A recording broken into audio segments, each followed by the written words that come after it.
India, bella mezcla de diosa y pantera,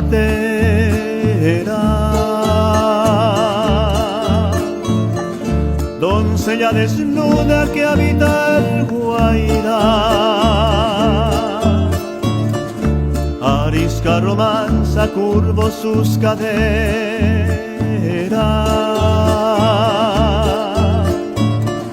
copiando un recodo de azul Paraná. Montarás India, manceba de la raza virgen de Guayaquil.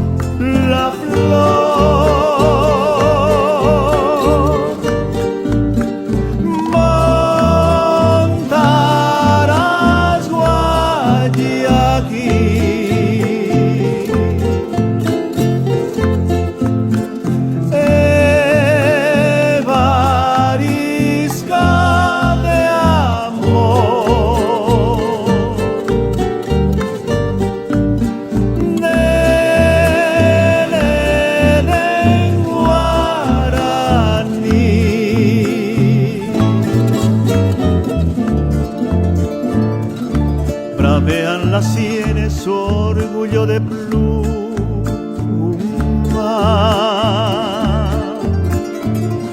su lengua salvaje panal de Irusú,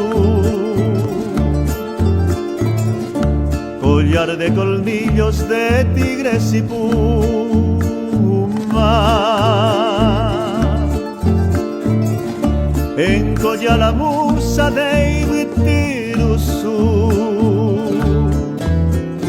Montarás India, manceba de la raza virgen de Guayaquil.